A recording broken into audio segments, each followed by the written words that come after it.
안녕하세요. 오늘은 여러분에게 아주 특별한 운동을 소개하고자 합니다. 이 운동은 단 1분, 매일 하셔도 좋을 만큼 간단하고 짧은 시간이지만 여러분의 뇌를 20년 더 젊게 만들 수 있는 놀라운 방법입니다. 여러분이 기억력 감퇴나 집중력 부족 또는 쉽게 피로감을 느끼신다면 이 운동을 통해 큰 변화를 경험하실 수 있을 것입니다. 사실 이 운동은 단순히 뇌 건강을 유지하기 위한 운동이 아닙니다. 우리의 뇌는 나이가 들어가면서 점차 퇴화하는 것이 자연스러운 현상이지만 이 운동을 꾸준히 하면 뇌의 기능을 활성화시켜 더 나은 기억력과 집중력을 제공하고 전반적인 삶의 질을 향상시킬 수 있습니다. 여러분은 얼마나 자주 오늘 뭐 했지? 또는 누구랑 만났지? 같은 질문을 스스로에게 던지시나요? 혹시 자주 가족이나 친구들의 이름을 잊어버리거나 최근에 갔던 곳이나 했던 일에 대해 기억이 나지 않는 경험을 하셨나요? 나이가 들어가면서 이러한 현상은 자연스러운 일이라 생각할 수 있습니다. 그러나 사실 이것은 단지 나이가 들었기 때문만은 아닙니다. 뇌의 일부 영역이 충분히 자극되지 않으면 기억력과 인지 능력이 점차 저하될 수 있습니다. 그리고 우리가 그 자극을 주지 않으면 뇌의 기능이 점점 더 퇴화하게 되는 것입니다. 이제 여러분이 나이가 많다고 느끼고 뇌가 퇴화하고 있다는 생각이 들 때마다 잠시 멈추고 생각해 보세요. 정말 내 나이에 뇌가 다 퇴화해버린 걸까? 그렇지 않습니다. 뇌는 평생 가소성을 유지하며 올바른 자극을 주면 나이가 들어서도 여전히 새로운 경로를 형성하고 기억력을 개선하며 더 나은 뇌 기능을 만들 수 있습니다. 이 사실을 깨닫게 되면 이제 무엇을 해야 할지 알게 됩니다. 바로 오늘 소개할 하루 1분 뇌 운동입니다. 이 운동은 매일 1분만 투자하면 여러분의 뇌를 20년 더 젊게 만들 수 있습니다. 이 운동은 단지 1분만 소요되므로 바쁜 일정을 가진 분들도 쉽게 할 수 있는 운동입니다. 이 운동을 꾸준히 하면서 몸과 마음의 변화를 경험하게 될 것입니다. 사실 이 운동은 단순히 운동을 하는 것이 아닙니다. 여러분의 뇌를 깨우는 것입니다. 우리의 뇌는 매우 복잡한 기관으로 다양한 부위가 서로 연관되어 작동합니다. 이러한 뇌의 부위들이 제대로 자극을 받지 않으면 뇌의 기능이 저하될 수 있습니다. 따라서 이 운동은 뇌를 자극하고 뇌의 각 부위들이 활성화되도록 돕는 것입니다. 이 운동을 통해 우리는 뇌의 신경 회로를 자극하고 뇌세포들이 서로 더 잘 소통하도록 만들 수 있습니다. 그러면 자연스럽게 기억력이 향상되고 집중력도 좋아지며 피로감도 덜 느끼게 될 것입니다. 뿐만 아니라 이 운동을 하면서 몸과 뇌의 상호작용이 원활해지면 일상생활에서 더욱 활력 있게 움직일 수 있게 됩니다. 이제 여러분은 이 운동이 실제로 어떤 방식으로 뇌를 자극하고 어떻게 뇌의 기능을 개선할 수 있는지 궁금해지셨을 것입니다. 그렇다면 이 운동의 효과를 과학적으로 이해하는 것이 중요합니다. 뇌의 기능은 단지 나이가 들면서 저하되는 것이 아니라 우리가 얼마나 자주 뇌를 자극하고 활용하는지에 따라 달라집니다. 그래서 이 운동은 나이와 상관없이 누구나 시작할 수 있는 운동이며 특히 50대 이상의 중년 이상 분들에게 매우 유익합니다. 우리는 보통 나이가 들수록 기억력과 집중력에 대한 걱정이 많아집니다. 특히 60대 이후에는 더 이상 예전처럼 기억력이 뛰어나지 않다는 생각에 자주 걱정이 되기도 합니다. 하지만 이 운동은 그 걱정을 덜어줄 수 있는 방법입니다. 매일 1분씩 이 운동을 실천하는 것만으로도 여러분의 뇌는 점차 더 나아질 것입니다. 더 나아가 이 운동을 통해 여러분은 더 나은 인지 능력, 더 뛰어난 기억력, 그리고 피로 없는 삶을 즐길 수 있게 될 것입니다. 이 운동이 어떤 운동인지, 그리고 어떻게 진행되는지에 대해서는 이제 차근차근 설명드리겠습니다. 그 전에 한 가지 더 말씀드리고 싶은 점은 이 운동이 실제로 매우 간단하다는 점입니다. 복잡한 동작이나 특별한 기구가 필요 없으며 언제 어디서든 쉽게 할 수 있는 운동입니다. 여러분이 집에서 편안하게 앉아 있을 때도 혹은 사무실에서 잠시 쉬는 시간에라도 쉽게 실천할 수 있습니다. 이 운동을 통해 여러분은 매일 뇌를 자극하고 그 자극이 쌓여 점차 뇌의 기능이 회복되고 강화되는 과정을 경험하게 될 것입니다. 이제 이 운동이 실제로 어떻게 이루어지는지, 그리고 왜 이렇게 간단한 운동이 뇌에 큰 변화를 가져올 수 있는지 설명해 드리겠습니다. 계속해서 따라와 주세요. 이제 우리가 소개할 운동은 간단하지만 그 효과는 매우 큽니다. 뇌의 활성화를 돕기 위해 우리는 특정 신체 부위를 자극하는 운동을 수행할 것입니다. 그 첫 번째 동작은 바로 발가락 움직이기 운동입니다. 이 운동은 매우 간단하지만 발가락을 움직이는 것만으로도 뇌에 큰 자극을 줄 수 있다는 사실을 알고 계셨나요? 발가락과 뇌는 놀랍도록 긴밀한 관계를 맺고 있으며 발을 움직이는 것만으로도 뇌의 중요한 부분이 활성화됩니다.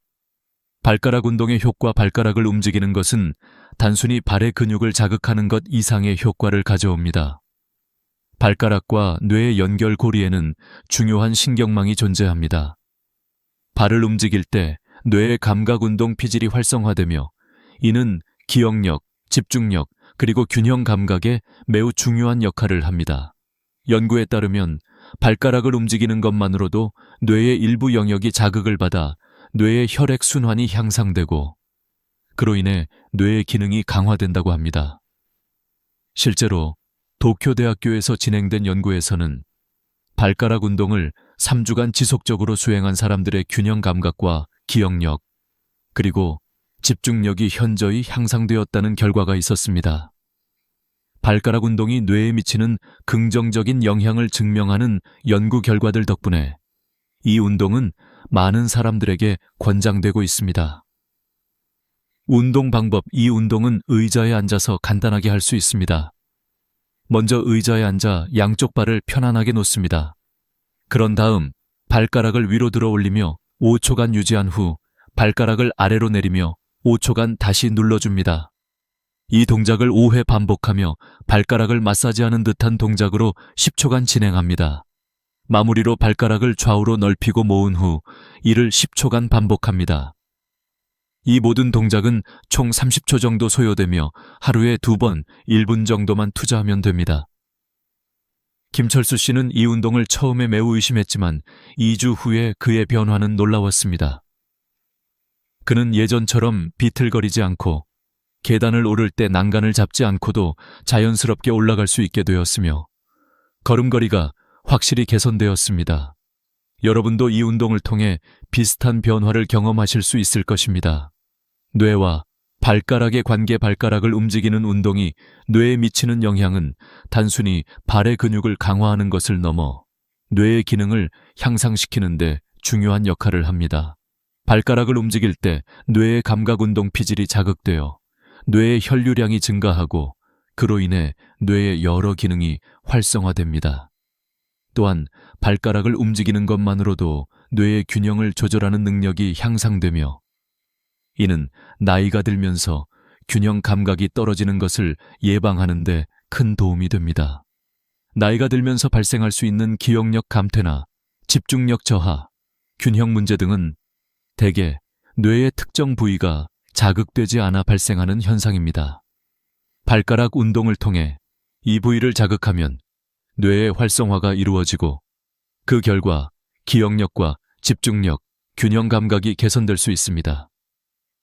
이러한 변화는 뇌의 건강을 유지하는 데 매우 중요하며 지속적인 자극을 통해 더 나은 인지 기능을 유지할 수 있습니다.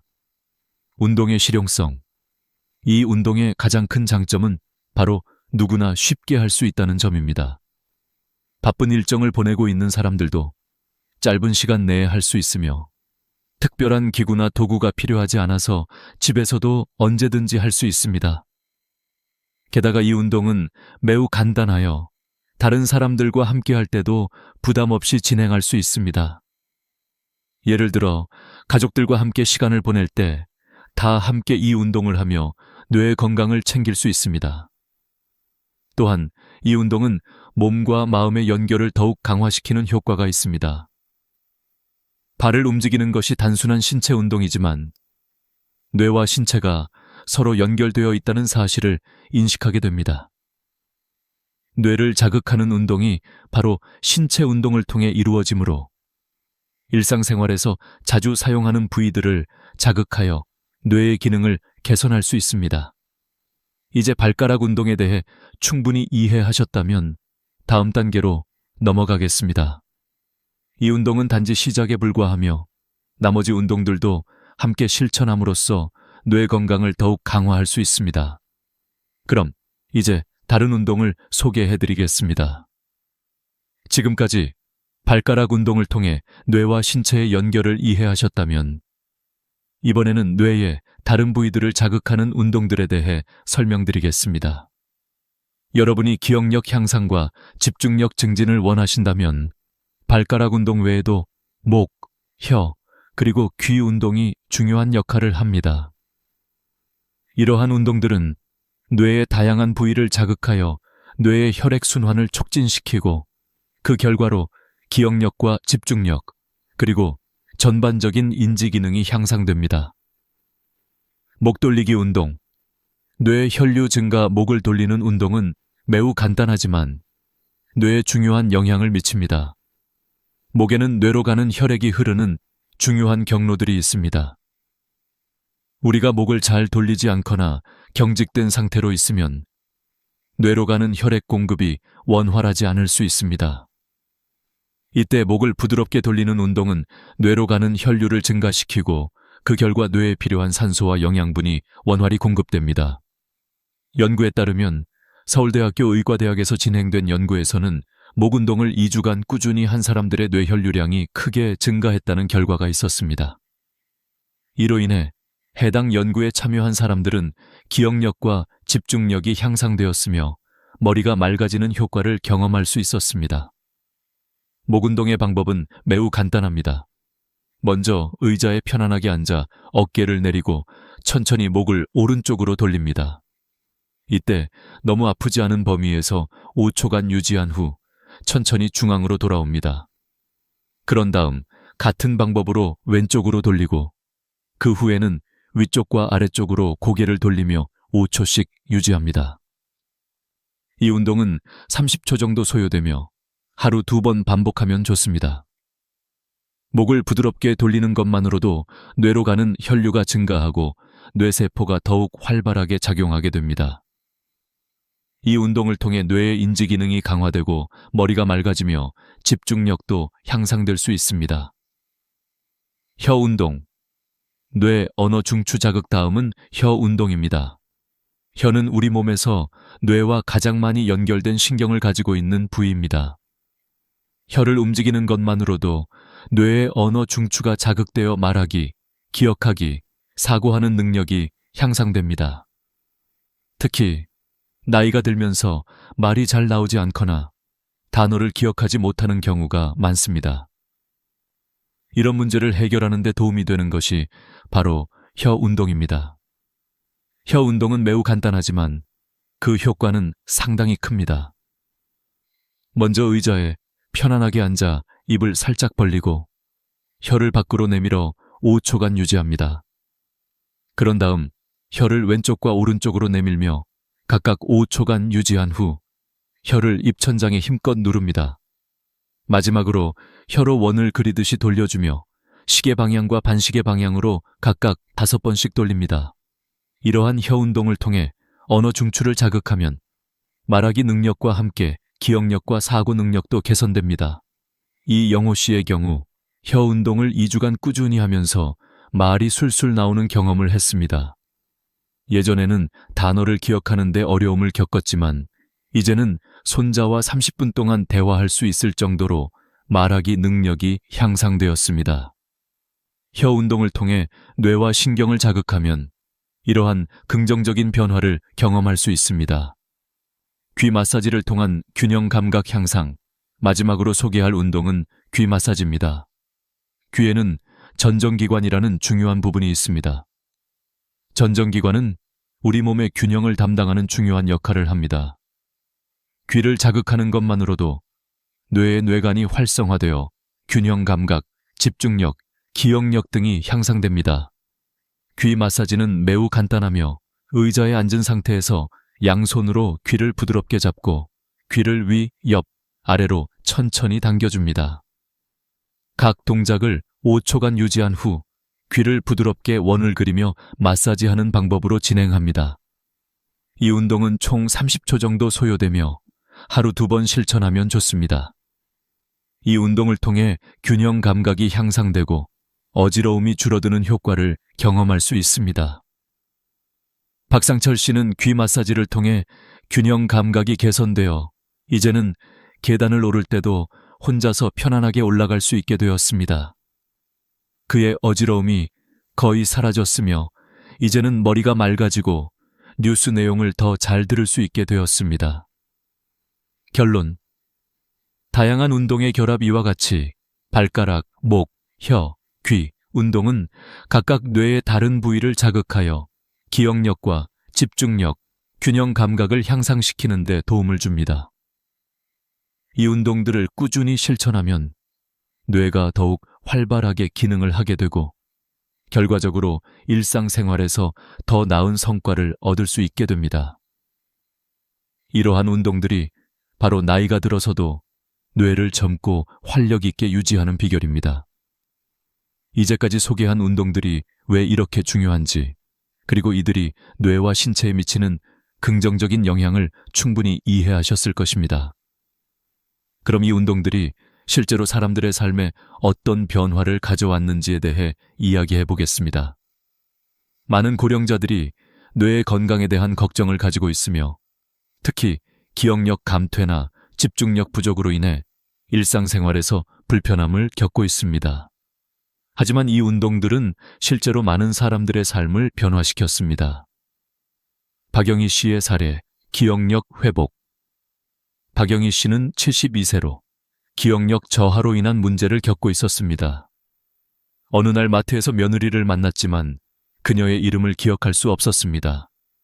20년 넘게 함께 지내온 며느리의 이름을 잊어버린 것에 대해 매우 당황한 박영희 씨는 제 진료실을 찾아왔습니다.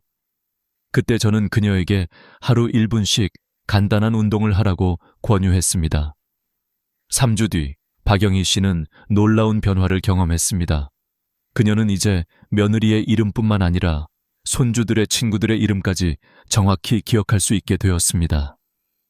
박영희 씨는 그 운동이 자신의 기억력을 되살리는 데 큰 도움이 되었다고 말했습니다. 박영희 씨처럼 기억력 저하나 집중력 부족에 대한 걱정을 갖고 있는 분들에게 이 운동은 매우 유효한 해결책이 될 수 있습니다. 이 운동들이 뇌의 기능을 자극하고 뇌의 혈류를 증가시켜 뇌 세포들이 활발하게 움직이게 만들기 때문에 기억력 회복은 물론 일상생활에서의 효율성도 높아질 수 있습니다. 김철수 씨의 변화, 균형 감각 향상 다음으로 김철수 씨의 이야기를 소개하겠습니다. 김철수 씨는 73세로 걷는데 어려움을 겪고 있었습니다. 계단을 오르내릴 때마다 난간을 잡고 걷고 걸음걸이가 불안정했으며 균형을 잡는데 힘들어했습니다. 그는 이 운동이 실제로 효과가 있을지 의심스러워했지만 매일 1분씩 꾸준히 발가락 운동을 실천했습니다. 2주 후 김철수 씨는 다시 저를 찾아와 큰 변화를 보여주었습니다. 그는 이제 계단을 올라갈 때 난간을 잡지 않고도 안정적으로 오를 수 있었고 걸음걸이가 많이 개선되었습니다. 김철수 씨는 이 운동을 하면서 균형 감각이 크게 향상되었어요. 이제는 걷는 것도 훨씬 자연스러워졌습니다. 라고 말했습니다. 김철수 씨의 사례에서 볼 수 있듯이 발가락 운동과 같은 간단한 운동이 실제로 균형 감각을 향상시키고 뇌의 활성화를 도와주기 때문에 고령자들이 일상적인 동작을 할 때 큰 변화를 경험할 수 있습니다.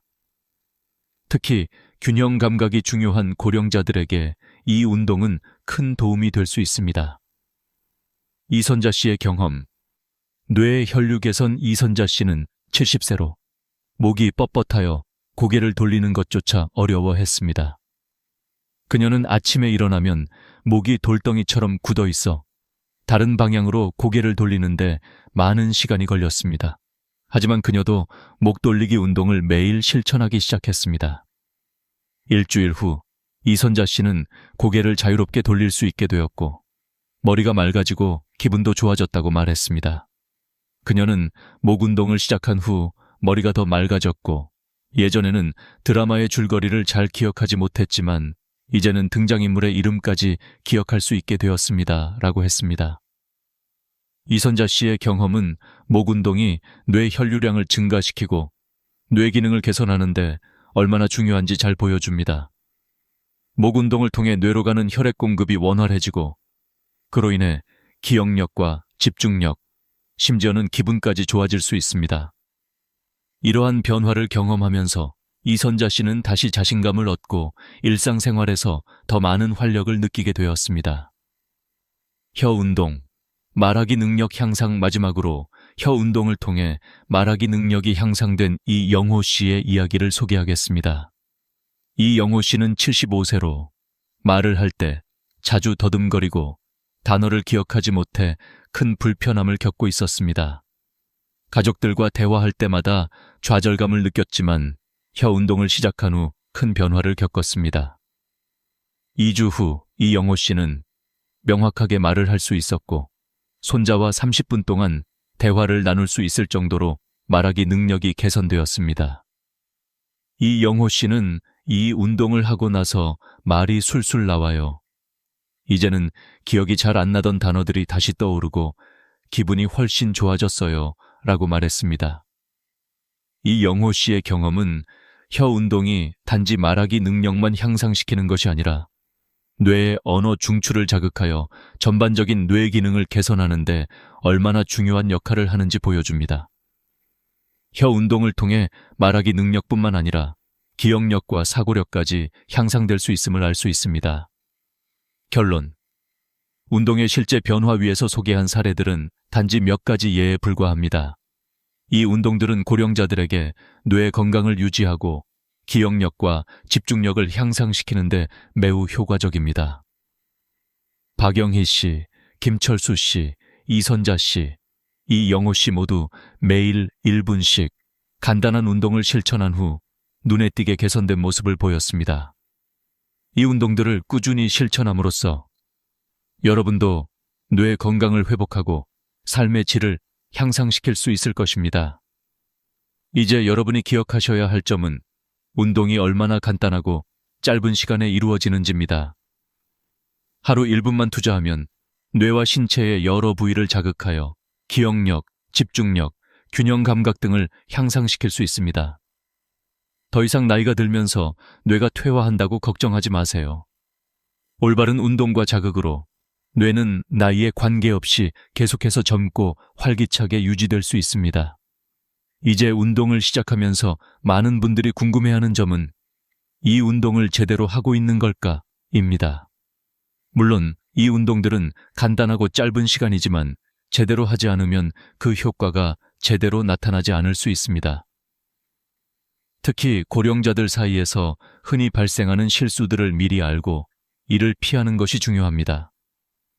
운동의 효과를 극대화하려면 몇 가지 중요한 점을 반드시 기억해야 합니다. 실수 1. 너무 빨리 운동을 하려고 한다. 운동을 시작하면서 많은 분들이 첫 번째 실수로 더 빨리 하면 더 효과적이지 않을까라는 생각을 합니다. 그러나 이 운동은 빠르게 하는 것이 중요한 것이 아니라 천천히, 부드럽게 진행하는 것이 핵심입니다. 뇌는 자극을 천천히 그리고 지속적으로 받을 때 가장 큰 효과를 발휘합니다. 너무 빠르게 하면 뇌가 충분히 자극을 받지 못하고 오히려 어지러움이나 불편함을 느낄 수 있습니다.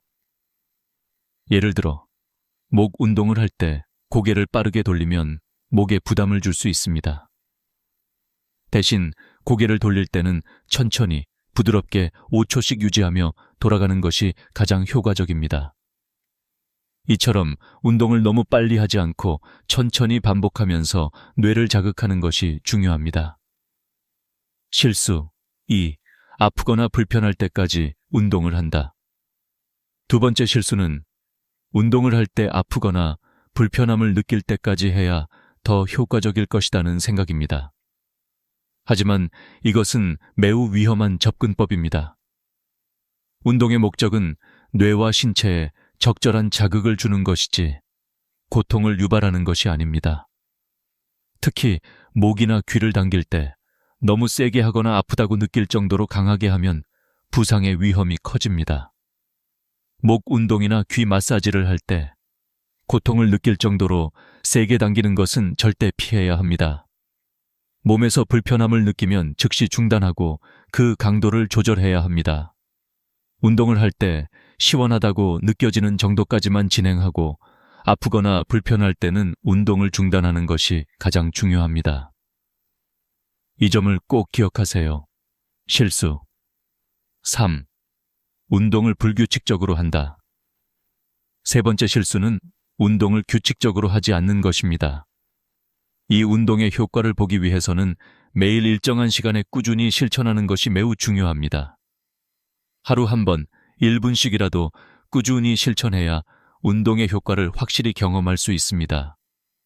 운동을 잊어버리거나 불규칙적으로 하면 뇌의 자극이 일관되게 이루어지지 않기 때문에 원하는 효과를 얻을 수 없습니다. 예를 들어 아침에 일어나서 양치질을 할 때 발가락 운동을 하거나 저녁에 뉴스 프로그램을 보는 동안 목 운동을 하는 등 일상에서 쉽게 실천할 수 있는 시간을 찾아 운동을 규칙적으로 하는 것이 좋습니다. 매일 같은 시간에 운동을 하면 운동을 잊을 염려도 줄어들고 꾸준한 자극이 뇌의 기능을 강화하는 데 도움을 줄 것입니다. 실수 4. 운동의 순서를 바꾼다. 마지막 실수는 운동의 순서를 무시하거나 바꾸는 것입니다. 각 운동은 특정한 순서대로 진행할 때 가장 큰 효과를 발휘합니다. 예를 들어 발가락 운동을 먼저 하고 그 다음 목 운동을 하고 혀 운동을 하는 방식으로 순서대로 진행하는 것이 가장 효과적입니다. 운동의 순서를 바꾸거나 건너뛰면 뇌의 특정 부위가 자극되지 않거나 자극이 충분히 이루어지지 않을 수 있습니다. 각 운동의 순서는 뇌의 여러 부위를 자극하고 그 부위들이 서로 연관되어 제대로 작동하도록 돕습니다. 따라서 각 운동을 제시된 순서대로 진행하는 것이 매우 중요합니다. 실수 5. 운동 후 휴식을 취하지 않는다. 운동 후에는 반드시 휴식을 취하는 것도 중요합니다. 운동을 하면서 뇌가 자극을 받고 활성화되지만 그 후에는 잠시 쉬면서 뇌가 그 자극을 처리하고 흡수할 시간을 주어야 합니다. 너무 바로 활동을 시작하거나 지나치게 움직이면 뇌가 과도하게 자극을 받게 되어 효과가 반감될 수 있습니다. 운동 후에는 잠깐의 휴식 시간을 가지며 뇌가 충분히 회복할 수 있도록 돕는 것이 좋습니다. 실수를 피하고 운동 효과 극대화하기, 이 모든 실수를 피하면서 운동을 꾸준히 실천하면 그 효과는 매우 강력하고 빠르게 나타날 것입니다. 발가락, 목, 혀, 귀 운동을 각 부위에 맞게 정확하게 실행하고 적절한 속도로 천천히 자극을 주며 꾸준히 실천하는 것이 가장 중요합니다. 이를 통해 뇌의 혈류를 증가시키고 뇌의 각 부위가 활성화되어 기억력, 집중력, 균형 감각이 향상됩니다. 또한 이 운동을 통해 얻을 수 있는 가장 큰 장점은 단기적인 효과뿐만 아니라 장기적인 효과입니다.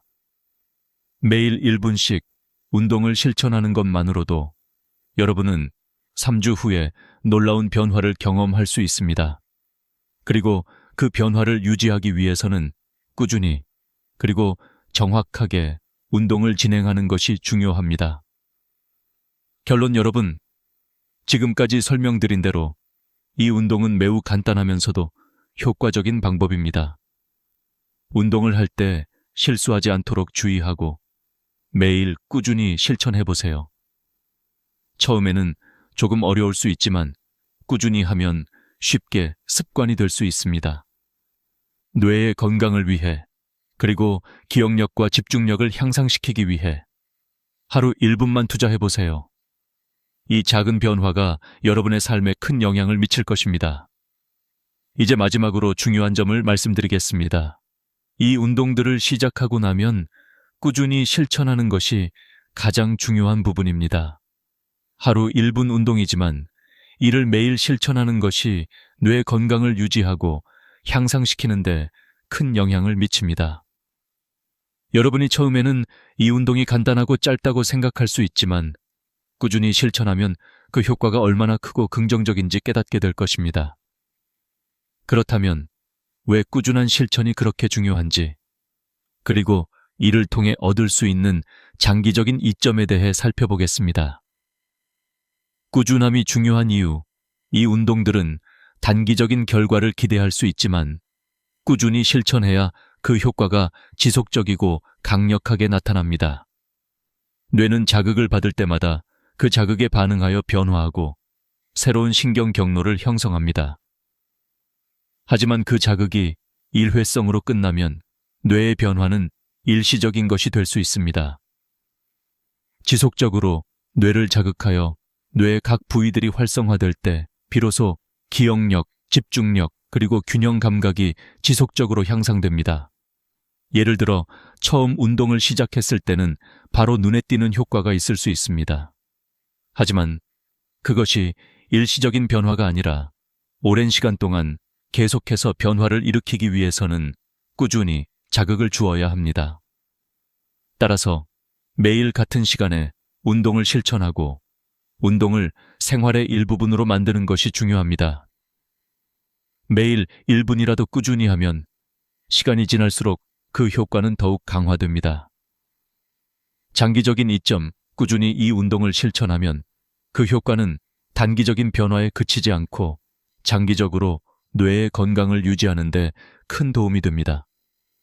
예를 들어 기억력 향상과 집중력 강화 외에도 일상생활에서의 정신적 활력도 증대됩니다. 운동을 통해 뇌가 활성화되면 단순히 기억력뿐만 아니라 문제 해결 능력이나 창의성까지 향상될 수 있습니다. 여러분이 예전에 쉽게 잊어버렸던 정보나 일상적인 작업도 이제는 더 빠르고 정확하게 처리할 수 있게 될 것입니다. 또한 이 운동들은 뇌 기능을 강화하는 데만 도움이 되는 것이 아니라 전반적인 웰빙에도 긍정적인 영향을 미칩니다. 뇌가 활성화되면 스트레스가 줄어들고 기분이 개선됩니다. 여러분은 일상적인 스트레스나 피로를 더 잘 관리할 수 있게 되며 더 긍정적이고 활력 있는 삶을 살게 됩니다. 이러한 긍정적인 변화는 나이가 들어갈수록 더욱 중요합니다. 뇌의 건강을 유지하는 것만큼 중요한 것은 없습니다. 뇌는 우리의 모든 생각과 행동을 지배하기 때문에 이를 건강하게 유지하는 것이 곧 건강한 삶을 유지하는 길입니다. 운동을 통해 얻을 수 있는 심리적 변화, 뇌 건강이 향상되면 여러분의 심리적 안정감도 증가하게 됩니다. 이 운동을 통해 여러분은 자신의 뇌 기능이 개선되는 것을 느끼게 되고 이는 자신감으로 이어집니다. 나는 나이가 들어도 여전히 내 뇌가 건강하다는 것을 느끼고 있다. 는 자신감은 여러분에게 큰 긍정적인 영향을 미칠 것입니다. 이러한 자신감은 다른 사람들과의 대화에서도 느껴질 것이고 자신이 세상에 여전히 중요한 존재라는 느낌을 받게 됩니다. 또한 이 운동들을 통해 뇌의 혈류가 증가하고 뇌의 각 부위들이 활발하게 작용함으로써 스트레스 관리나 감정 조절 능력도 향상됩니다. 많은 사람들이 나이가 들면서 감정의 기복이 심해지고 스트레스를 잘 관리하지 못한다고 생각합니다. 그러나 뇌가 활성화되면 여러분은 감정적으로도 더 안정될 수 있습니다. 이 운동들은 단지 신체적인 효과뿐만 아니라 정신적으로도 큰 이점을 제공합니다. 운동을 꾸준히 실천하는 방법, 이 운동들을 꾸준히 실천하는 것은 생각보다 간단합니다. 중요한 점은 매일 일정한 시간에 운동을 하는 것입니다. 아침에 일어나서 양치질을 할 때 발가락 운동을 하거나 저녁에 뉴스 프로그램을 보면서 목 운동을 하는 식으로 일상에서 쉽게 할 수 있습니다. 또한 운동이 끝난 후에는 잠시 휴식을 취하면서 뇌가 자극을 충분히 처리할 수 있도록 시간을 주세요. 이 운동을 시작할 때는 처음에는 조금 귀찮을 수 있습니다. 그러나 한 달, 두 달이 지나면 몸에 익숙해지고 운동을 하지 않으면 불편할 정도로 자연스러운 일상이 될 것입니다. 이 운동들을 꾸준히 실천하면 여러분은 그 효과를 점차 느끼게 될 것이며 뇌 건강뿐만 아니라 전반적인 삶의 질도 향상될 것입니다. 결론. 뇌를 젊게 유지하기 위한 노력. 여러분, 이제 이 운동을 실천하는 것만으로도 뇌를 20년 더 젊게 만들 수 있다는 사실을 깨달으셨을 것입니다. 기억력, 집중력, 그리고 균형 감각이 향상되는 것뿐만 아니라 뇌 건강을 유지하는 것은 여러분의 삶의 질을 높이고 더 건강하고 활기찬 노년을 보낼 수 있게 만듭니다. 매일 1분만 투자해보세요. 이 간단한 운동이 여러분의 뇌를 더 젊고 건강하게 만들어줄 것입니다. 이제 여러분은 이 운동을 꾸준히 실천할 준비가 되셨나요? 뇌 건강을 유지하는 것만큼 중요한 것은 없습니다. 여러분의 삶이 변화하는 과정을 지켜보세요. 하루 1분이 여러분의 뇌를 젊고 건강하게 만들어줄 것입니다. 불면증은 나이가 들수록 흔히 겪게 되는 문제 중 하나입니다. 많은 나이 든 사람들은 잠을 제대로 자지 못하고 밤중에 자주 깨거나 아예 잠을 이루지 못하는 경험을 합니다. 이러한 불면증은 단순한 피로감을 넘어서 우리의 건강에 심각한 영향을 미칠 수 있습니다. 하지만 다행히도 해결책은 바로 우리 몸 안에 숨겨져 있습니다. 우리는 종종 잠을 잘 자지 못한다고 해서 나이 탓으로 돌리기 쉽습니다. 그러나 사실 불면증은 나이가 들면서 생기는 자연스러운 현상이 아니라 우리가 제대로 된 방법을 사용하지 않아서 생기는 문제일 수 있습니다. 그리고 이 문제를 해결하는 방법은 간단하고 누구나 쉽게 실천할 수 있는 방법들입니다. 이제 68세의 김영수 어르신의 이야기를 들려드리겠습니다. 김영수 어르신은 15년 동안 불면증에 시달려 왔습니다. 밤마다 3시가 되면 잠에서 깨고 다시 잠들지 못한 채 몇 시간씩 뒤척이기 일쑤였습니다. 수면제를 먹어도 효과가 없었고 그로 인해 낮 동안 피곤함이 계속해서 이어졌습니다. 하지만 놀랍게도 김영수 어르신은 단 10초 만에 수면의 질을 완전히 바꿀 수 있는 방법을 발견하게 되었습니다. 바로 이 방법을 통해 그는 이제 밤에 6시간씩 연속으로 깊은 잠을 자고 있습니다. 이 영상에서는 바로 그 비법을 공유하려 합니다. 불면증을 해결할 수 있는 간단하고 실용적인 방법들을 하나씩 소개하고 그 방법들이 어떻게 우리에게 효과를 줄 수 있는지 설명할 것입니다. 불면증을 겪고 있는 여러분도 오늘 밤부터 이 방법들을 실천하며 깊고 건강한 잠을 취할 수 있을 것입니다. 이제 여러분께 가장 중요한 질문을 던지겠습니다. 혹시 여러분은 밤에 자주 깨거나 다시 잠들기 어려운 경험을 해본 적이 있나요? 만약 그렇다면 이 영상은 여러분에게 큰 도움이 될 것입니다. 오늘의 이야기는 여러분의 삶을 바꿀 수 있는 중요한 열쇠가 될 수 있습니다. 이제 그 비밀을 하나씩 풀어가겠습니다. 불면증은 단순히 나이가 들어서 자연스럽게 발생하는 것이 아닙니다. 이 문제의 근본적인 원인에는 여러 가지가 있습니다. 그중 가장 중요한 이유는 바로 우리 몸에서 생성되는 수면 호르몬인 멜라토닌의 감소입니다. 멜라토닌은 우리가 자연스럽게 졸음과 피로를 느끼게 하는 호르몬으로 이 호르몬의 분비가 줄어들면서 잠을 이루는데 어려움을 겪게 됩니다. 젊었을 때는 저녁이 되면 자연스럽게 졸음이 밀려왔지만 나이가 들수록 멜라토닌의 분비가 줄어들어 밤늦게까지 맑은 정신을 유지하게 됩니다. 그 결과 깊은 잠을 자지 못하고 피곤함이 계속해서 쌓이게 되죠. 뿐만 아니라 하루 동안의 활동량이 줄어들면서 신체의 에너지가 부족해지고 이로 인해 수면의 질도 낮아지게 됩니다. 또한 나이가 들면서 근육량이 감소하는 것도 큰 원인 중 하나입니다. 근육은 단순히 우리의 신체를 움직이게 하는 기능뿐만 아니라 수면에도 중요한 영향을 미칩니다. 근육이 약해지면 잠의 질이 얕아지며 반대로 근육을 강화하면 더 깊은 잠을 취할 수 있습니다. 이는 많은 연구에서도 확인된 사실입니다. 전통 한의학에서는 수면과 관련하여 몸의 열과 기운의 불균형을 강조합니다. 한의학에 따르면 몸에 열이 많거나 기운이 부족하면 잠을 이루지 못한다고 합니다. 그런데 이와 관련된 흥미로운 사실은 우리가 수면의 질을 개선할 수 있는 숨겨진 방법이 바로 이 기운을 다스리는 데 있다는 것입니다. 근육과 수면은 밀접하게 연관되어 있으며 이를 통해 우리는 건강한 수면을 취할 수 있습니다. 이제 이 연결고리를 이해한 후 어떻게 실생활에서 이를 적용할 수 있을지에 대해 구체적으로 알아보겠습니다. 예를 들어 72세의 박순자 할머니는 매일 새벽 2시, 4시에 자주 깨며 화장실을 가고 나면 다시 잠들지 못하는 경험을 했습니다. 수면제를 복용해도 효과가 없었고 8년 동안 이런 문제를 겪었습니다. 하지만 박 할머니는 제가 알려준 간단한 운동을 통해 수면에 큰 변화를 겪었습니다. 이 운동은 의자에 앉았다 일어나는 것과 까치발 들기 운동이었습니다.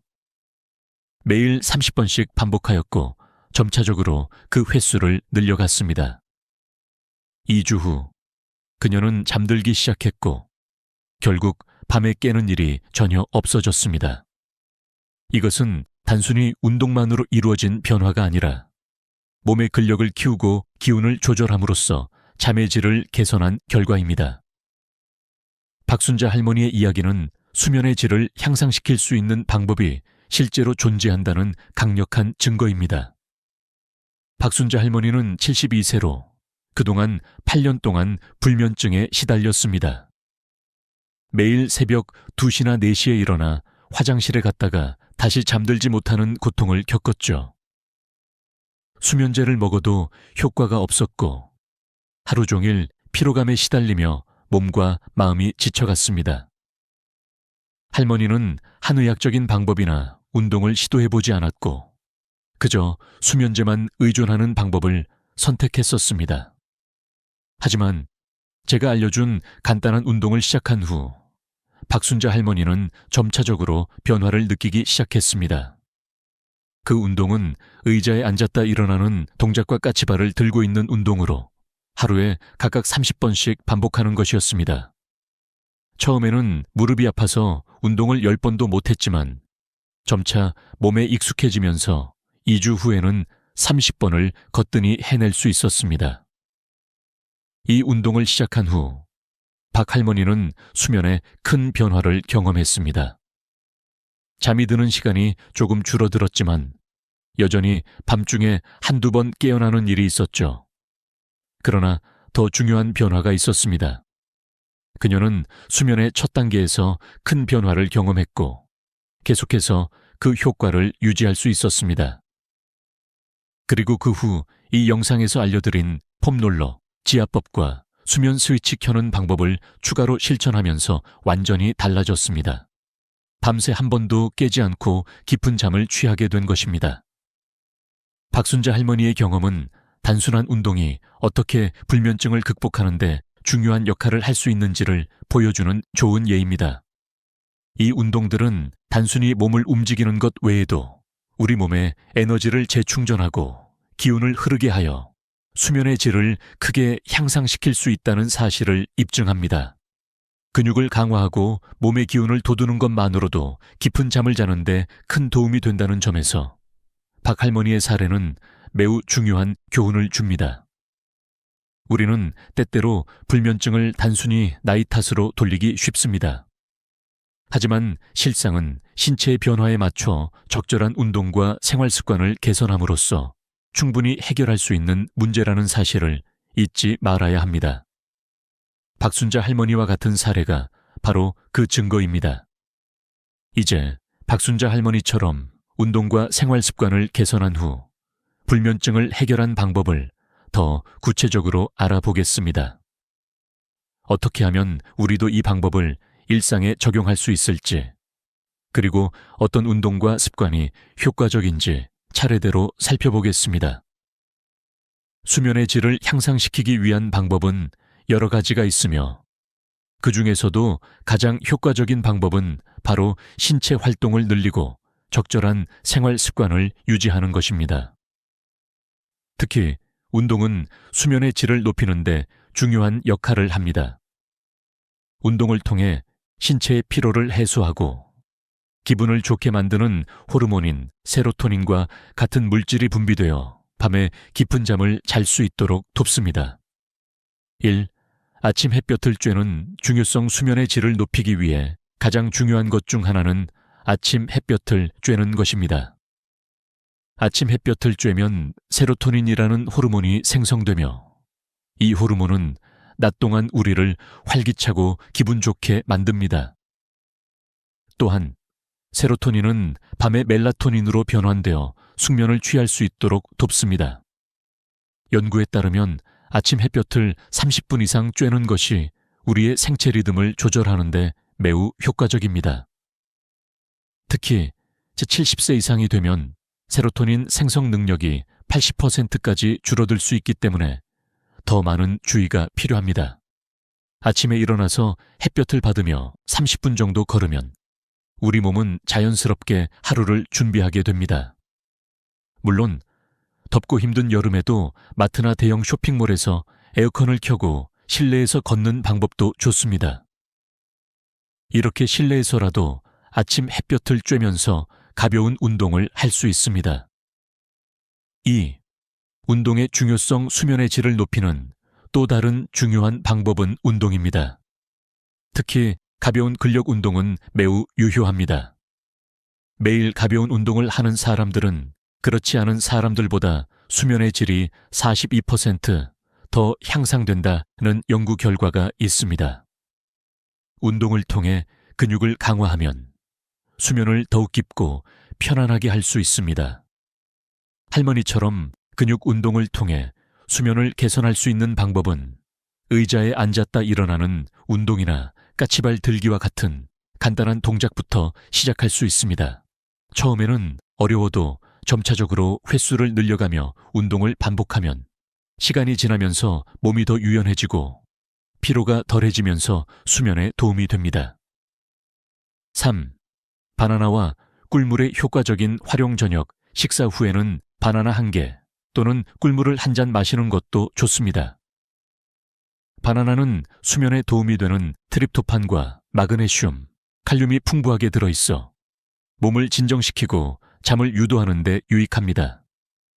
또한 꿀물은 멜라토닌 생성을 돕는 작은 당 공급원으로 수면을 유도하는 데 큰 역할을 합니다. 이를 취침 30분 전에 먹으면 자연스럽게 깊은 잠에 들 수 있습니다. 4.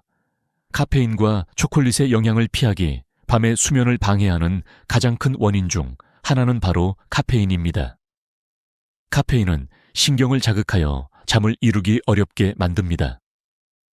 그래서 오후 2시 이후로는 커피, 홍차, 초콜릿과 같은 카페인 음식을 피하는 것이 중요합니다.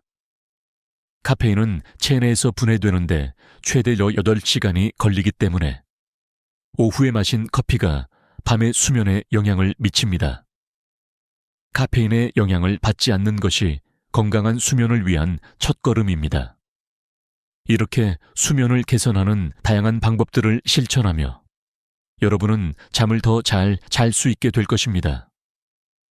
운동, 햇볕 쬐기, 바나나와 꿀물 같은 간단한 방법들이 수면에 큰 변화를 가져올 수 있다는 것을 알게 되실 겁니다. 이제 나이 들면서도 깊은 잠을 잘 수 있는 방법을 계속해서 실천해보세요.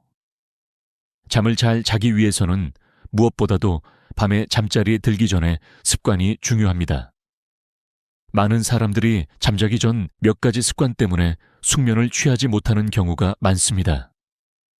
이번에는 그 중에서도 수면에 방해가 되는 나쁜 습관들을 점검하고 그것들을 어떻게 개선할 수 있는지 알아보겠습니다. 1. 스마트폰 사용. 요즘 많은 사람들이 잠자기 전 스마트폰을 사용하며 시간을 보냅니다. 하지만 스마트폰에서 나오는 파란빛은 우리 뇌를 자극해 멜라토닌 분비를 방해합니다. 멜라토닌은 우리가 잠을 자도록 유도하는 호르몬인데 스마트폰에서 나오는 빛은 뇌에 지금은 낮이다, 깨 있어야 한다라는 신호를 보냅니다. 이로 인해 잠을 이루기 어려워지고 깊은 잠을 자지 못하게 됩니다. 따라서 잠자기 전에는 스마트폰 사용을 피하고 대신 종이책을 읽는 것이 좋습니다. 특히 두꺼운 역사책이나 조금 지루한 책을 읽으면 눈을 피로하게 만들어 자연스럽게 졸음을 유도할 수 있습니다. 전자책보다는 종이책이 더 효과적입니다. 스마트폰에 블루라이트를 차단하는 앱을 사용하는 것도 하나의 방법일 수 있습니다. 2. 카페인 섭취. 카페인은 잠을 방해하는 주요 원인 중 하나입니다. 커피, 차, 초콜릿 등에는 카페인이 포함되어 있어 우리 몸을 자극합니다. 카페인은 신경을 각성시키는 역할을 하여 수면을 방해할 수 있습니다. 특히 저녁 시간 이후로 카페인을 섭취하면 밤에 잠들기 훨씬 어려워지며 깊은 잠을 자는데 방해가 됩니다.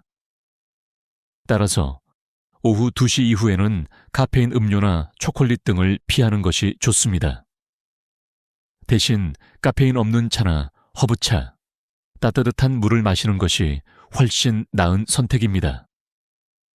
밤에는 카페인 음료를 피하고 체내에서 카페인이 분해될 시간을 주는 것이 중요합니다. 3. 과식과 무거운 저녁 식사는 잠자기 전에 너무 과하거나 무겁지 않게 먹는 것이 좋습니다. 과식은 위에 부담을 주어 소화가 잘 되지 않고 그로 인해 잠이 오지 않거나 수면이 얕아질 수 있습니다. 특히 기름진 음식이나 자극적인 음식은 위장에 부담을 주고 잠들기 전에 불편함을 유발합니다. 저녁은 가볍고 소화가 잘 되는 음식을 먹는 것이 좋습니다. 상추쌈이나 바나나, 꿀물 등이 수면을 돕는 데 유익합니다. 이런 음식을 섭취하면 위장에 부담이 가지 않으며 잠을 자는 데 필요한 에너지를 적당히 제공할 수 있습니다. 4. 걱정과 스트레스. 잠자리에 누워서 하루 동안의 스트레스나 걱정을 생각하는 사람들도 많습니다.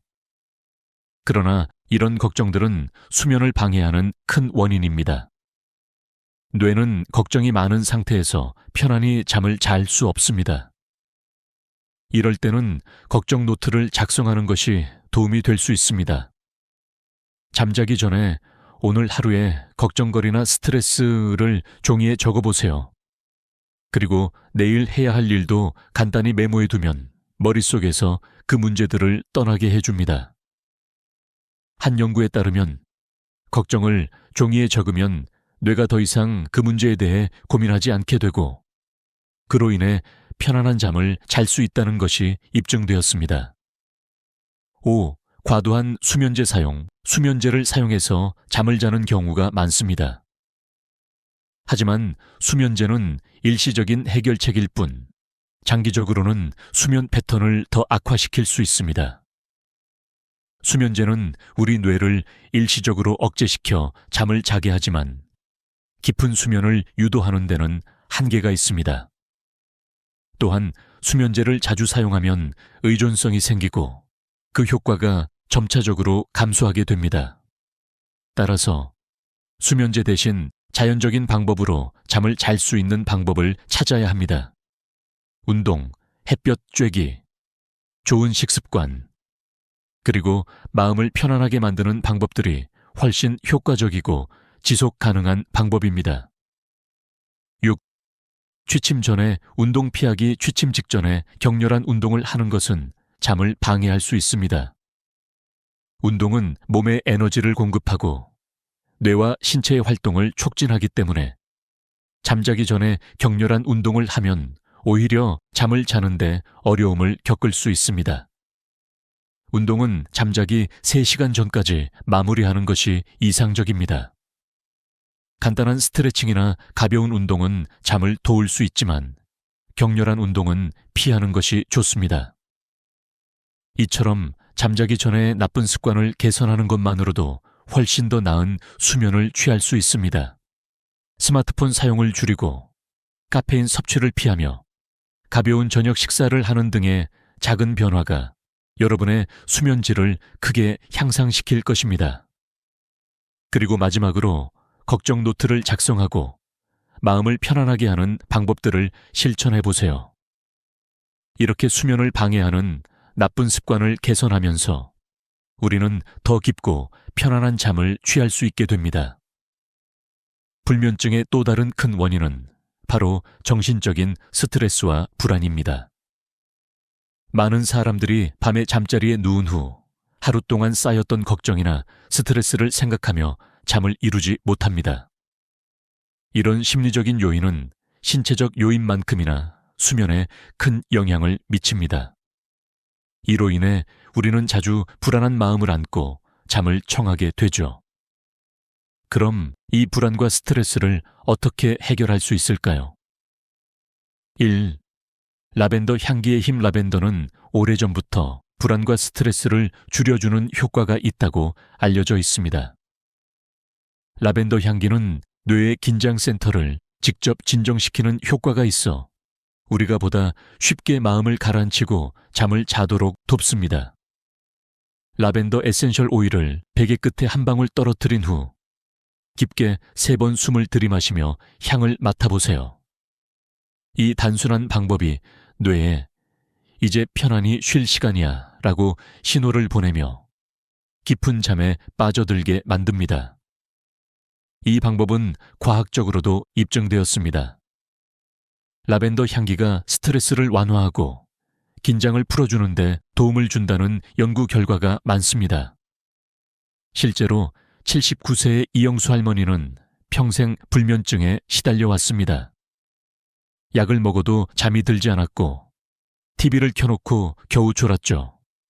그러나 라벤더 오일을 사용하기 시작한 후 놀랍게도 TV 없이도 잘 자게 되었습니다. 할머니는 라벤더 향기가 몸에 따뜻한 기운을 돌게 하며 자연스럽게 잠이 들 수 있다고 말했습니다.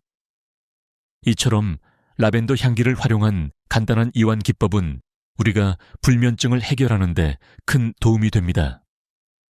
복잡한 치료법 없이도 자연적인 방법으로 스트레스를 해소하고 깊은 잠을 유도할 수 있습니다. 우초, 걱정 노트 작성법. 불면증을 유발하는 가장 큰 원인 중 하나는 바로 지나치게 걱정하는 마음입니다. 우리는 종종 잠자리에 누운 후 하루 동안의 걱정과 스트레스를 떠올리며 불안해하곤 합니다. 이는 뇌를 자극하여 숙면을 방해하게 만듭니다. 그럴 때는 걱정 노트를 작성하는 것이 유용합니다. 걱정 노트란 잠자기 전 자신이 걱정하는 사항들을 종이에 적어보는 것입니다. 그리고 그 옆에 내일 할 일을 간단히 메모해 두세요. 이 방법은 매우 간단하지만 효과적입니다. 뇌는 우리가 해결하지 않은 문제들에 대해 끊임없이 고민하고 신경을 쓰기 때문에 걱정 노트를 작성하면 뇌가 이 문제는 기록되었으니 이제 더 이상 신경 쓰지 않아도 된다라고 인식하게 됩니다.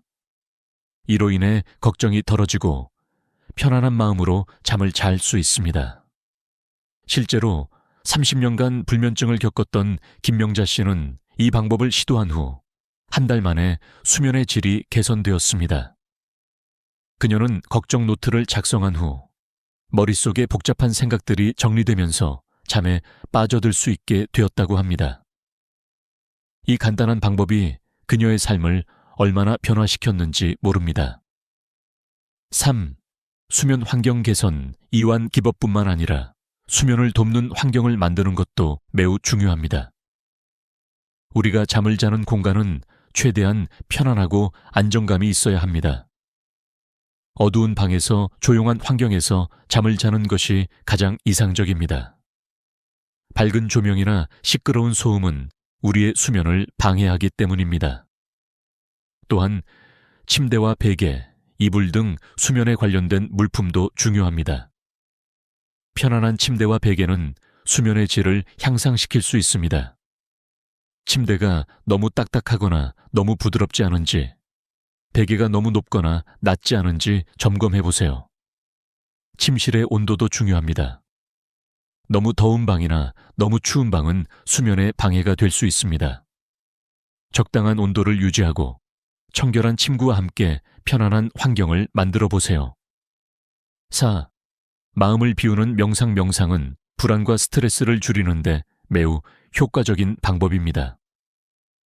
매일 몇 분간의 간단한 명상은 뇌를 편안하게 만들고 깊은 수면을 유도하는 데 도움을 줍니다.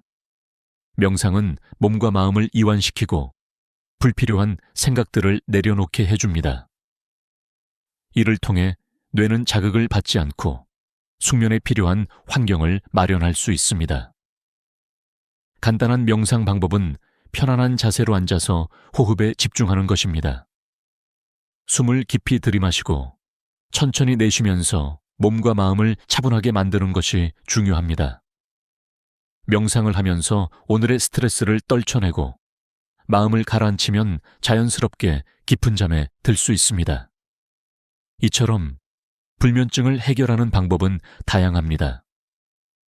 라벤더 향기와 걱정 노트 작성, 수면 환경 개선, 명상 등을 통해 우리는 보다 편안하고 깊은 잠을 취할 수 있습니다. 수면을 방해하는 스트레스와 불안을 줄이는 것이 중요하며 이를 통해 자연스럽게 몸과 마음을 회복할 수 있습니다. 이제까지 우리가 살펴본 것처럼 불면증을 해결하는 데는 여러 가지 방법들이 존재하며 이 방법들을 통해 수면의 질을 향상시킬 수 있습니다.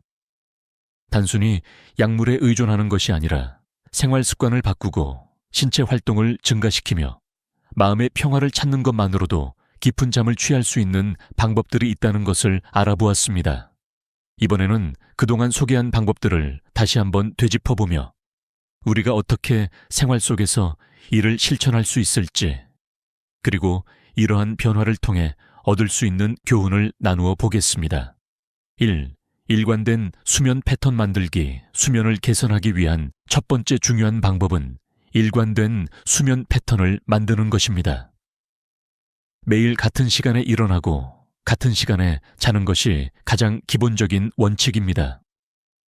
아침 햇볕을 30분 이상 쬐고 하루를 시작하는 것부터가 중요합니다. 또한 주말에도 똑같은 시간에 일어나는 것이 좋습니다. 일관된 수면 패턴을 유지하면 우리의 생체 리듬이 규칙적으로 맞춰지며 밤에 자연스럽게 졸음이 오게 됩니다. 만약 여러분이 아직 일관된 수면 패턴을 유지하지 못하고 있다면 오늘부터라도 이를 실천해 보세요. 수면 패턴이 일정해지면 깊은 잠을 자는 것이 훨씬 쉬워집니다. 2. 수면 전 걱정과 스트레스 해소. 많은 사람들이 밤에 잠자리에 누운 후 하루 동안의 걱정이나 스트레스가 떠오르며 잠을 이루지 못합니다. 이런 걱정들은 우리가 잠자기 전에 모두 기록해 두는 것이 좋습니다. 바로 걱정 노트를 작성하는 방법이지요. 자기 전 오늘의 걱정거리를 종이에 적고 내일 할 일을 간단히 적어두면 뇌는 더 이상 그 문제에 대해 신경 쓰지 않게 되어 자연스럽게 잠에 들 수 있습니다. 걱정 노트를 쓰는 것이 처음엔 어색할 수 있지만 이 방법은 매우 효과적입니다. 이는 스트레스를 줄이고 불안을 해소하는 데 도움을 주며 깊은 잠을 자는 데 필요한 마음의 준비를 돕습니다. 3. 운동과 근력 강화. 운동은 단순히 몸을 튼튼하게 만드는 것이 아니라 수면의 질을 개선하는 데도 중요한 역할을 합니다. 근육을 강화하면 잠을 자는 데 필요한 에너지가 공급되고 수면의 질이 향상됩니다. 운동은 반드시 격렬한 운동이 아니어도 됩니다. 가벼운 스트레칭이나 걷기 운동도 충분히 효과적입니다. 박순자 할머니처럼 간단한 의자 앉았다 일어나는 운동이나 까치발 들기 운동으로도 수면의 질을 개선할 수 있다는 사실을 기억하세요. 근력 운동은 하루에 10분씩 꾸준히 실천하면 매우 효과적입니다. 4. 편안한 수면 환경 만들기. 잠을 잘 자는 데 있어서 수면 환경은 매우 중요합니다. 어두운 방, 시끄럽지 않은 환경, 적당한 온도 등이 모두 잠을 잘 자는데 큰 영향을 미칩니다. 침대와 베개가 너무 딱딱하거나 너무 부드럽지 않도록 조정하고 청결한 침구로 편안한 환경을 만들어 보세요. 또한 너무 더운 방이나 추운 방은 수면을 방해할 수 있기 때문에 적당한 온도를 유지하는 것이 중요합니다. 5. 이완 기법과 라벤더 사용. 이완 기법이나 라벤더 향기의 힘을 빼놓을 수 없습니다. 라벤더는 뇌를 진정시키는데 매우 효과적이며 불면증을 해결하는데 큰 도움을 줍니다. 또한 간단한 명상이나 호흡법을 통해 뇌와 몸을 편안하게 만들 수 있습니다. 스트레스와 불안을 해소하는 방법으로는 라벤더 향기를 맡거나 깊은 호흡을 하는 것이 매우 유효합니다. 6. 잠을 위한 마음가짐. 불면증을 해결하려면 무엇보다도 잠을 중요하게 생각하는 마음가짐이 필요합니다. 나이가 들수록 잠을 충분히 자야 한다는 점을 인식하고 자신을 위한 시간을 마련하는 것이 중요합니다. 잠을 자는 것은 단순히 몸을 쉬게 하는 시간이 아니라 건강을 회복하는 시간이라는 것을 명심하세요. 7. 실천과 인내. 이 모든 방법들은 하루아침에 결과가 나타나는 것이 아닙니다. 꾸준히 실천하고 인내하며 자신에게 맞는 방법을 찾는 것이 중요합니다. 15년 동안 불면증에 시달렸던 김영수 어르신처럼 작은 변화들을 실천하면서 차근차근 건강한 수면을 회복할 수 있습니다. 첫날부터 변화가 일어나지 않더라도 꾸준히 실천하면 반드시 좋은 결과가 나타날 것입니다. 마지막 교훈. 불면증은 나이가 들면서 자연스럽게 생긴다고 생각할 수 있지만 실상은 우리가 생활 습관을 개선하고 신체와 마음을 건강하게 관리함으로써 충분히 해결할 수 있는 문제입니다. 운동, 햇볕 쬐기, 좋은 식습관, 이완 기법 등은 모두 수면의 질을 향상시키는 중요한 방법들입니다. 오늘부터 여러분도 이 방법들을 실천해 보세요. 잠을 잘 자는 것만으로도 삶의 질이 크게 향상될 수 있습니다. 15년간 불면증을 겪었던 김영수 어르신도 이제는 깊은 잠을 자고 있습니다. 여러분도 변화할 수 있습니다. 건강한 수면으로 활기찬 삶을 되찾으세요. 구독 버튼을 눌러주세요. 그리고 다음 영상에서 또 다른 유익한 건강 정보를 공유할 예정이니 절대 놓치지 마세요. 오늘도 함께 해주셔서 감사합니다. 여러분, 오늘은 정말 놀라운 이야기를 들려드려야 합니다. 이 영상이 끝까지 여러분에게 중요한 의미를 전달할 수 있다면 여러분의 건강에 대한 생각이 완전히 달라질 수 있습니다. 평소 여러분의 냉장고에서 자주 볼 수 있는 그 흔한 양파.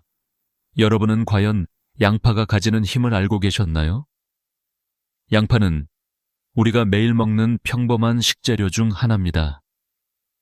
거의 모든 집에서 자주 사용되는 양파는 조리하기 쉽고 다양한 요리에 사용됩니다. 그러나 사실 양파는 단순한 채소가 아니라 의학적으로 놀라운 효과를 가진 자연의 약이 될 수 있는 식품입니다. 놀라운 사실은 우리가 그동안 양파를 먹으면서도 제대로 그 효능을 활용하지 못하고 있었다는 점입니다. 오늘 이 영상을 통해 양파에 숨겨진 충격적인 비밀을 공개하겠습니다. 여러분이 평생 동안 매일 먹어왔던 양파가 그저 일반적인 채소가 아니라 우리 몸에 엄청난 영향을 미치는 신비한 성분을 가지고 있다는 사실을 알고 계셨나요? 그렇다면 양파를 먹는 방식이나 시간, 심지어 그 부분을 어떻게 먹느냐에 따라 양파의 효능은 완전히 달라질 수 있습니다. 자, 상상해보세요. 여러분이 수십 년 동안 매일 먹고 있던 양파가 사실은 잘못된 방식으로 섭취되고 있었다면 어떨까요? 매일 양파를 먹고 있으면서도 실제로 그 효능을 전혀 느끼지 못하고 있었다면?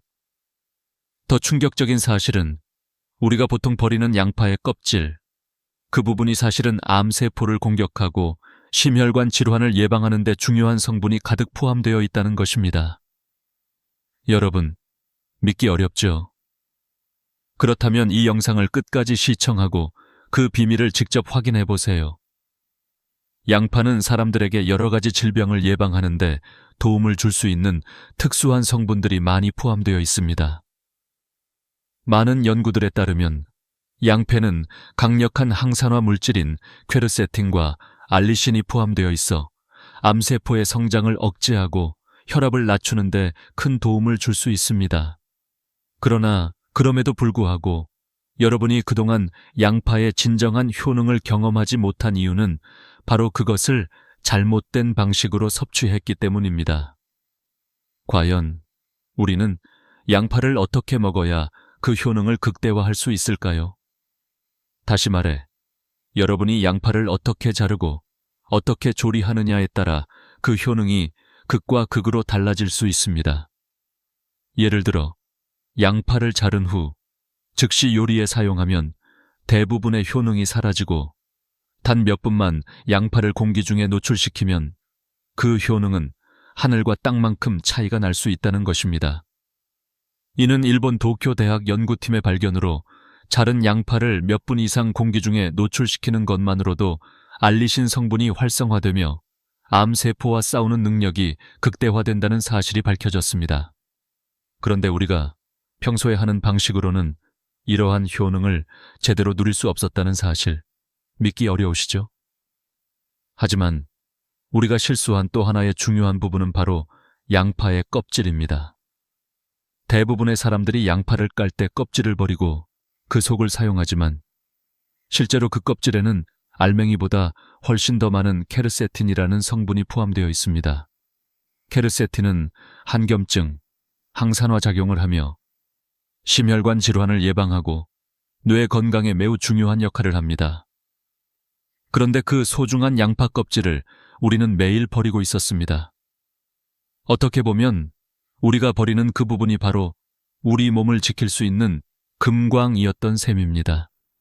이렇게 중요한 성분을 버리고 있었다면 여러분은 그동안 얼마나 많은 건강 기회를 놓쳤는지 상상할 수 있을까요? 실제로 미국의 코넬 대학교 연구팀은 양파 껍질에 대한 연구를 진행하면서 껍질을 활용한 추출물이 암세포의 성장 억제에 뛰어난 효과를 보였다는 결과를 발표한 바 있습니다. 또한 영국 옥스포드 대학에서도 양파 껍질 추출물이 알츠하이머 환자의 기억력 개선에 도움을 준다는 연구 결과를 발표했습니다.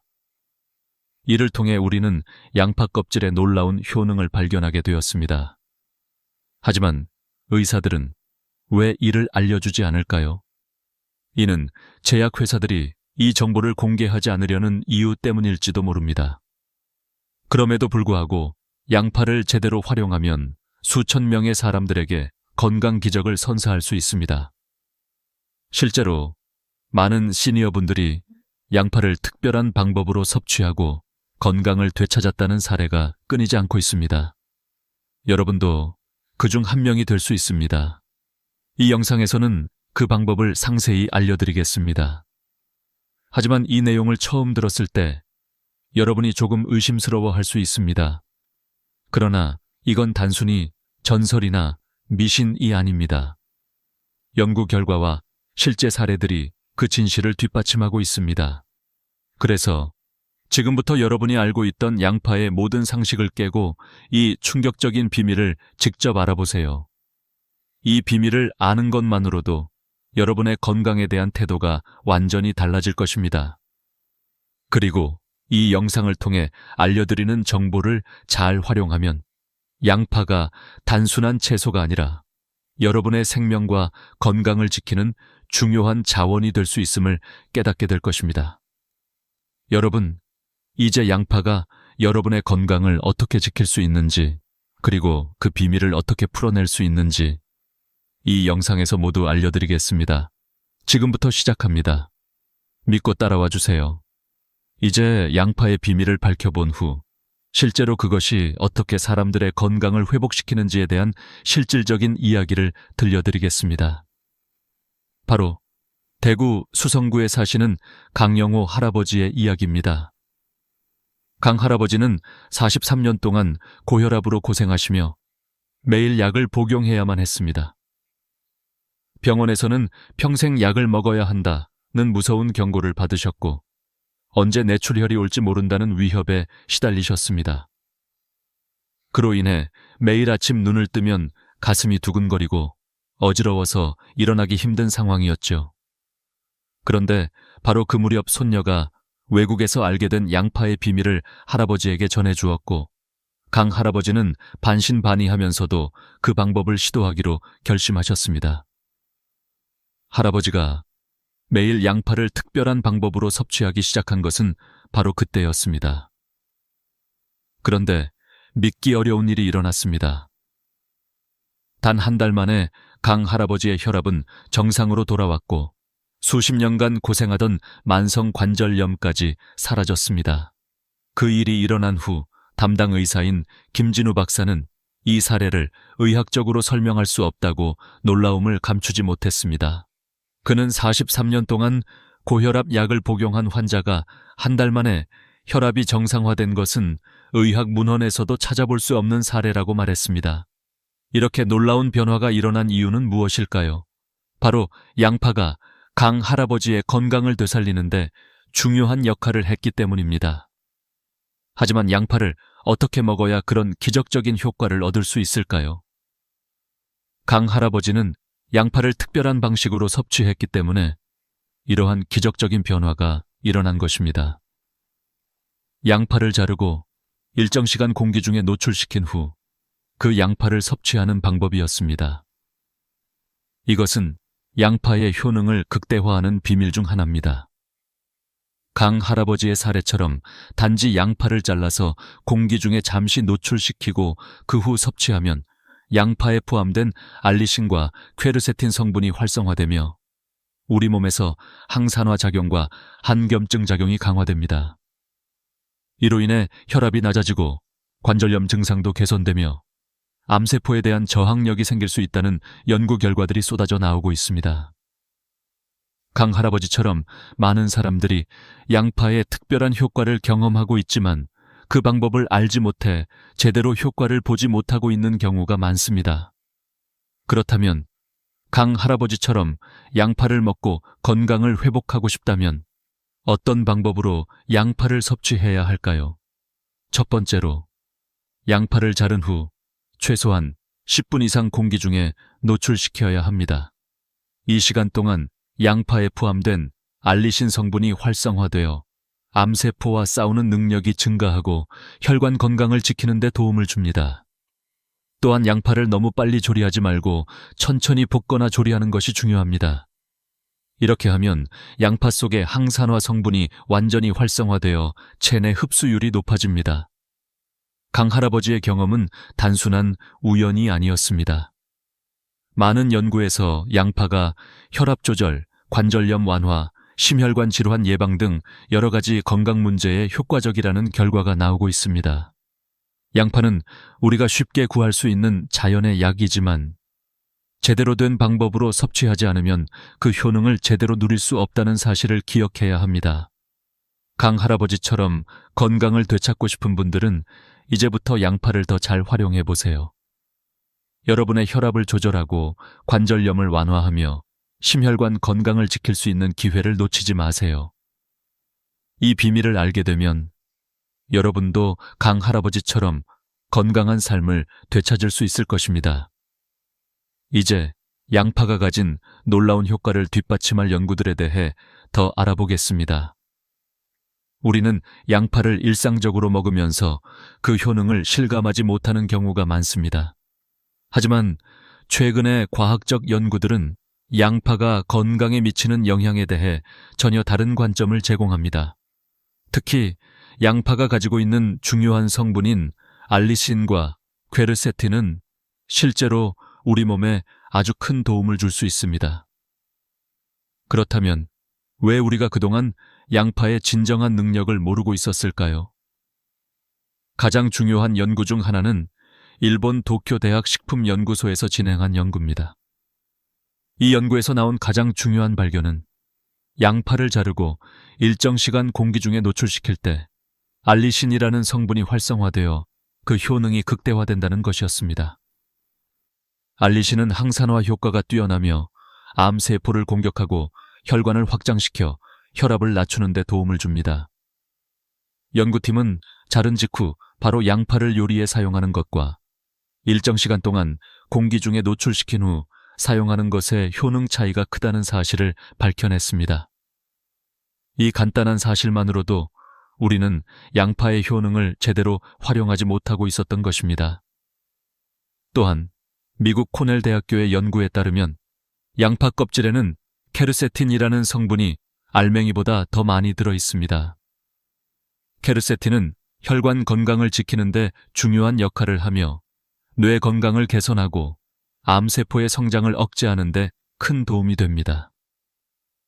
그런데 우리가 평소에 양파 껍질을 버리고 있다는 사실을 아시나요? 많은 사람들이 양파를 자르고 껍질을 버리지만 그 껍질에 들어있는 성분은 알맹이보다 훨씬 더 강력한 효능을 가지고 있다는 사실을 알지 못하고 있습니다. 이로 인해 우리는 그동안 양파의 진정한 가치를 놓치고 있었던 것입니다. 영국 옥스포드 의과대학에서는 양파 껍질 추출물이 알츠하이머 환자들의 인지 기능을 향상시킨다는 연구 결과를 발표했습니다. 연구에 따르면 양파 껍질 추출물을 꾸준히 섭취한 환자들의 기억력과 인지 능력이 놀랍게 향상되었고 일부 환자들은 오래된 기억까지 되찾았다고 보고되었습니다. 이는 의학적으로 매우 충격적인 발견이었으며 현재 진행 중인 많은 치매 연구에서 양파 껍질이 치매 예방에 큰 도움이 될 수 있다는 가능성을 제시하고 있습니다. 이런 연구 결과들은 양파가 단순히 맛있는 채소가 아니라 건강을 지키는 중요한 역할을 할 수 있다는 것을 보여줍니다. 하지만 많은 사람들이 양파를 제대로 활용하지 못하고 있습니다. 양파를 자를 때 일정 시간 공기 중에 노출시키고 양파 껍질을 버리지 않고 활용한다면 우리는 양파의 진정한 효능을 경험할 수 있을 것입니다. 양파가 건강에 미치는 놀라운 효과는 단순히 과학적인 연구 결과에 그치지 않습니다. 실제로 많은 사람들의 경험담이 이를 뒷받침하고 있습니다. 특히 혈압이 높거나 관절염을 앓고 있는 사람들에게 양파는 큰 도움을 줄 수 있습니다. 양파를 꾸준히 섭취하면 우리가 매일 복용하는 약물의 양을 줄이거나 약을 끊을 수 있는 기회도 열리게 됩니다. 따라서 이제 우리는 양파를 단순히 음식 재료로만 보지 말고 그것이 가진 건강적인 혜택을 제대로 활용해야 합니다. 양파의 진정한 효과를 체험하고 그것이 우리 몸에 미치는 긍정적인 영향을 경험해 보세요. 양파는 우리가 매일 먹을 수 있는 자연의 약이며 이를 제대로 활용하는 것만으로도 건강을 지키고 더 나은 삶을 살 수 있습니다. 양파를 어떻게 섭취해야 가장 효과적으로 건강을 개선할 수 있을까요? 이 질문에 대한 답은 단순하지 않지만 몇 가지 간단한 방법으로 양파의 효능을 극대화할 수 있습니다. 양파를 제대로 섭취하는 방법은 단순히 양파를 자르고 바로 요리에 사용하는 것 이상의 중요한 과정이 필요합니다. 오늘은 양파를 최대한 활용할 수 있는 방법들을 알려드리겠습니다. 1. 양파 자른 후 기다리기. 알리신 성분의 활성화. 가장 중요한 첫 번째 팁은 양파를 자른 후 최소 10분 이상 공기 중에 두는 것입니다. 연구에 따르면 양파를 자르고 즉시 요리에 사용하면 그 안에 포함된 알리신 성분이 충분히 활성화되지 않습니다. 알리신은 양파에서 나온 강력한 항산화 성분으로 혈압을 낮추고 심혈관 건강을 개선하며 암세포를 공격하는 역할을 합니다. 하지만 이 성분은 양파를 자르고 몇 분간 공기 중에 노출시킬 때만 활성화되기 시작합니다. 그만큼 양파를 자르고 나서 잠시 기다리는 시간이 필요합니다. 이 방법을 통해 양파가 가진 강력한 건강 효과를 완전히 누릴 수 있습니다. 예를 들어 양파를 자른 후 10분 정도 기다린 뒤 요리에 넣으면 그 효능을 제대로 얻을 수 있으며 혈압 조절 및 면역력 강화에 도움을 줄 수 있습니다.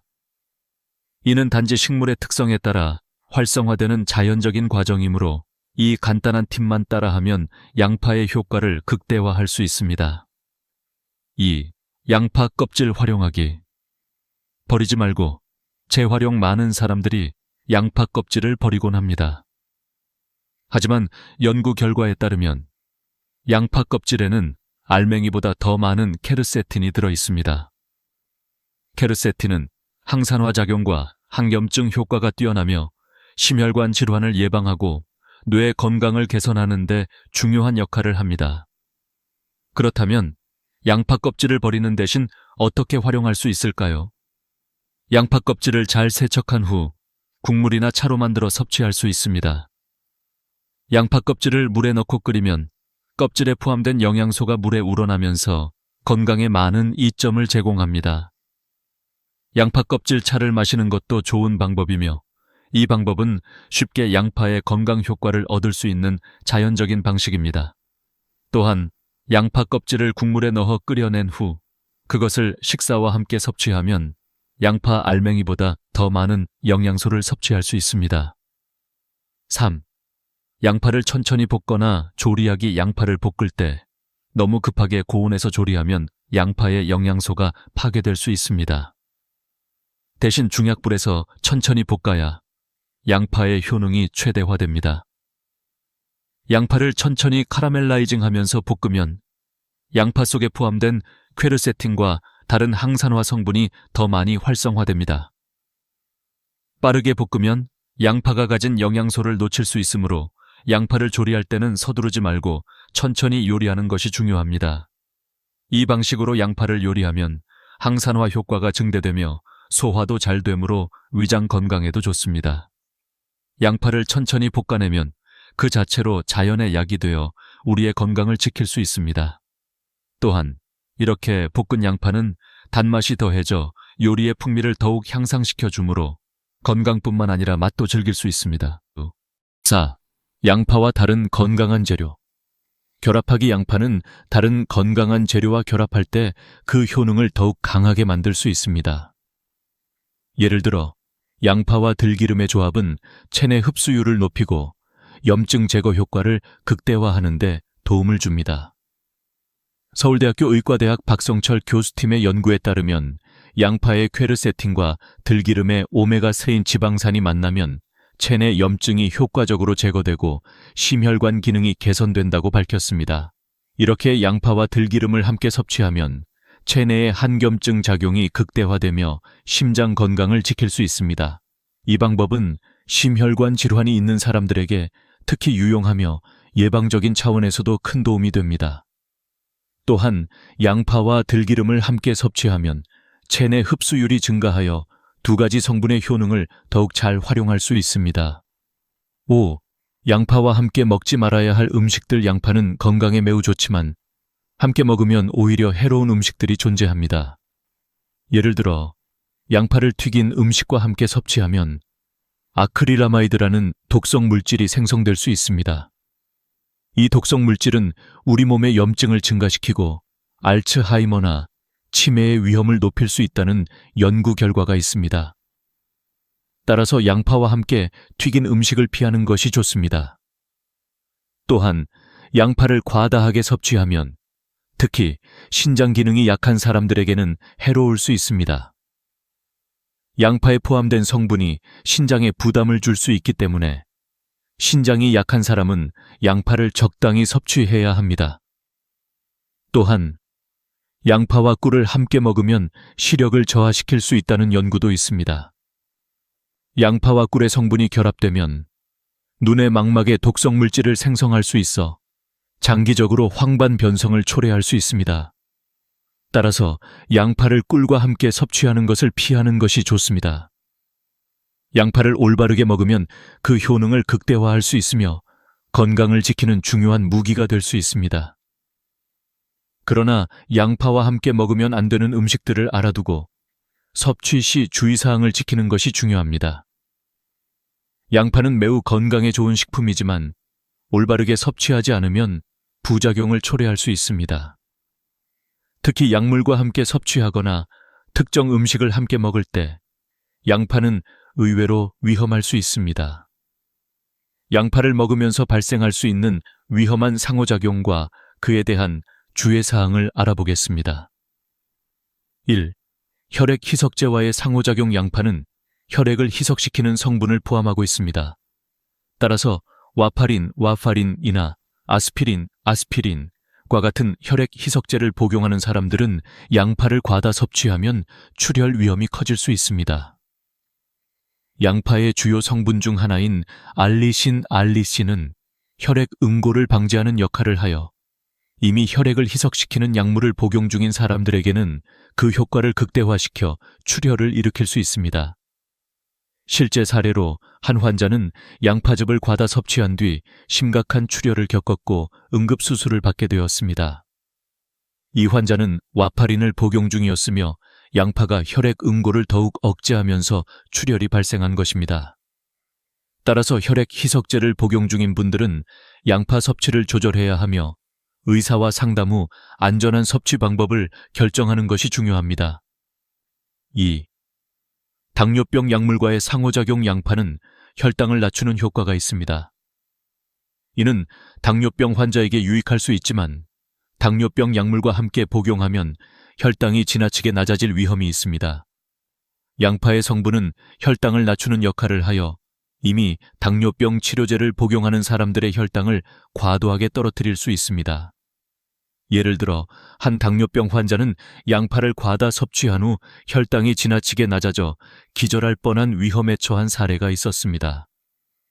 당뇨병 환자는 양파와 약물의 상호작용에 주의해야 하며 특히 혈당을 자주 체크하고 양파의 섭취량을 조절하는 것이 중요합니다. 3. 위장 질환이 있는 사람들. 양파는 위를 자극할 수 있는 성분을 포함하고 있어 위장 질환이 있는 사람들에게 불편함을 줄 수 있습니다. 특히 위염, 위장염 혹은 GERD, 역류성 식도염 증상이 있는 사람들은 양파를 먹었을 때 속쓰림이나 속이 더부룩한 느낌을 경험할 수 있습니다. 양파는 위산 분비를 촉진시켜 위장을 자극할 수 있기 때문에 이런 질환을 가진 사람들은 양파를 생으로 먹지 않는 것이 좋습니다. 위염이 있는 사람은 양파를 생으로 먹는 것보다는 부드럽게 조리하여 먹는 것이 더 안전합니다. 특히 공복에 양파를 먹으면 위장에 더 큰 자극을 줄 수 있으므로 반드시 식사와 함께 양파를 섭취하는 것이 바람직합니다. 4.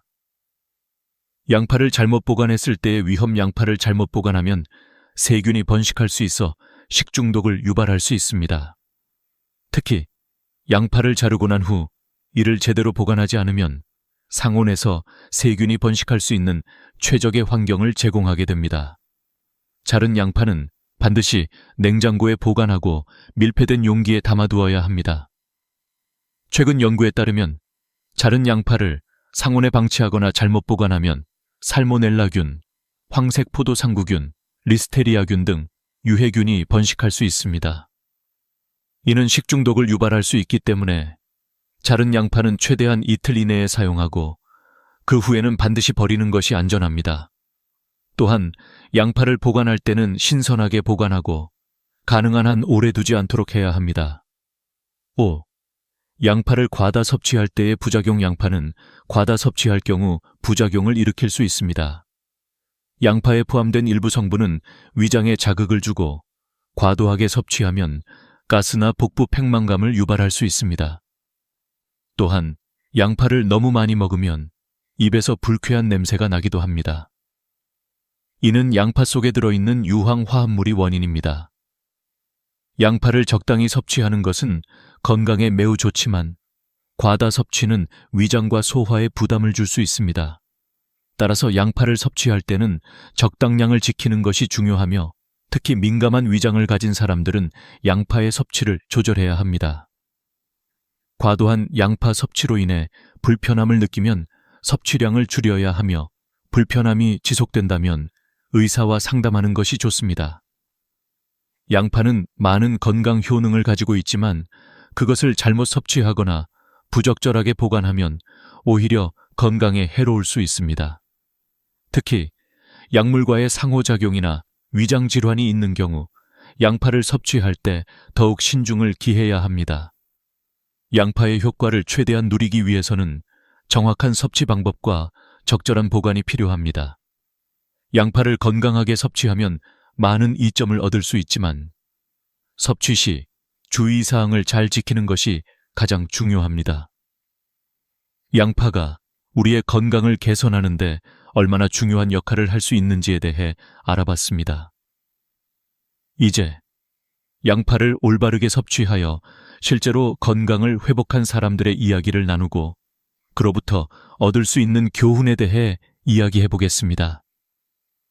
이 이야기들은 양파가 가진 놀라운 효능을 실생활에서 어떻게 적용할 수 있는지를 보여줍니다. 실제 경험을 통해 우리는 더 큰 믿음을 가질 수 있습니다. 실도스니기 디디 오쇼테 끝나일 강영호 할아버지의 이야기. 강영호 할아버지는 43년 동안 고혈압과 만성 관절염으로 고생하셨습니다. 매일 약을 복용해야 했고 병원에서는 평생 약을 끊을 수 없다는 경고를 받았습니다. 그런데 어느 날 외국에 유학 중인 손녀가 양파의 놀라운 효능에 대한 연구를 보고 할아버지께 알려드렸습니다. 강 할아버지는 반신반의하면서도 양파를 특별한 방법으로 매일 섭취하기 시작했습니다. 그 결과 단 한 달 만에 혈압이 정상으로 돌아왔고 수십 년간 고생하던 관절염도 완전히 사라졌습니다. 이 이야기는 의사들도 설명할 수 없는 기적적인 회복을 보여주며 양파가 가진 효능을 제대로 활용할 경우 우리의 건강에 얼마나 큰 영향을 미칠 수 있는지 알려줍니다. 2. 박영자 할머니의 사례. 박영자 할머니는 15년 동안 당뇨와 고혈압으로 약을 복용해왔습니다. 혈당은 항상 위험한 수준을 넘었고 의사들은 언제 쓰러질지 모른다고 경고했습니다. 그런데 어느 날 할머니의 손자가 해외에서 양파의 효능에 관한 연구를 발견하고 할머니께 알려드리며 특별한 방법으로 양파를 섭취하게 했습니다. 처음에는 반신반의했지만 할머니는 손자를 위해 양파를 섭취하기 시작했습니다. 몇 주 후 혈당이 정상 범위로 내려갔고 혈압도 안정되었습니다. 이 경험은 의료계에서도 믿기 어려운 기적적인 회복 사례로 여겨졌습니다. 박 할머니의 경우처럼 양파가 당뇨와 고혈압에 미치는 긍정적인 효과를 실질적으로 경험한 사람들은 많습니다. 3. 양파로 얻을 수 있는 교훈. 이 두 사람의 사례는 단순히 기적적인 회복을 보여주는 것만이 아닙니다. 양파는 자연에서 얻을 수 있는 건강 보물이며 우리의 몸을 치유하는 데 큰 역할을 할 수 있음을 알려줍니다. 하지만 중요한 점은 양파를 올바른 방법으로 섭취하는 것입니다. 자르고 일정 시간 공기 중에 두는 방법, 양파 껍질을 버리지 않고 활용하는 방법 등 이러한 작은 습관의 차이가 우리의 건강을 변화시킬 수 있다는 점입니다. 양파의 효능을 제대로 누리기 위해서는 그 섭취 방법을 제대로 익히고 실천하는 것이 중요합니다. 양파는 단지 맛있는 음식 재료에 불과한 것이 아니라 우리가 건강을 지킬 수 있는 강력한 도구가 될 수 있습니다. 강 할아버지와 박 할머니의 이야기에서 볼 수 있듯이 양파는 그 자체로 약이 될 수 있으며 우리의 삶에 큰 변화를 가져올 수 있습니다. 4. 실천과 변화를 통한 건강 회복. 양파를 섭취하는 것은 단순히 한 가지 음식의 변화에 그치지 않습니다. 건강을 회복하고 더 나은 삶을 살기 위한 첫걸음이 될 수 있습니다.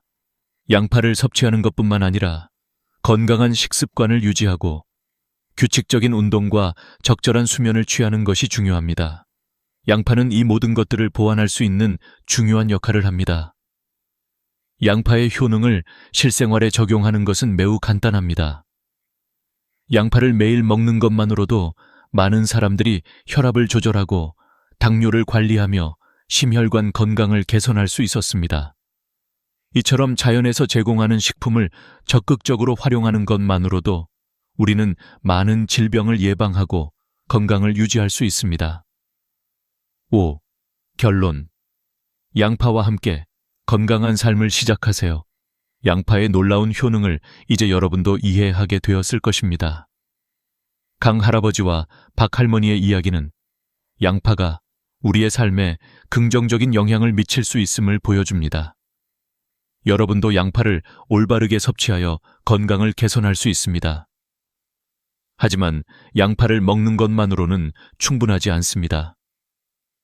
건강한 식습관과 생활 습관을 함께 유지해야 합니다. 지금부터 양파를 매일 식단에 포함시키고 양파의 효능을 최대한 활용하는 방법을 실천해 보세요. 양파는 우리가 쉽게 구할 수 있는 자연의 약이며 여러분의 건강을 지키는 중요한 파트너가 될 것입니다. 여러분의 건강은 여러분의 손에 달려 있습니다. 양파와 함께 건강한 삶을 시작해 보세요. 양파를 올바르게 섭취하고 여러분의 건강을 회복하며 더 나은 삶을 살 수 있도록 이 영상을 통해 배운 내용을 실천해 보세요. 양파가 여러분의 삶에 긍정적인 변화를 가져다 줄 것입니다. 이제 여러분도 양파의 효능을 제대로 이해하게 되었기를 바랍니다. 양파를 식단에 추가하고 그것이 여러분의 건강에 어떤 영향을 미치는지 확인해 보세요. 건강한 삶을 위해 양파와 함께 시작해 보세요.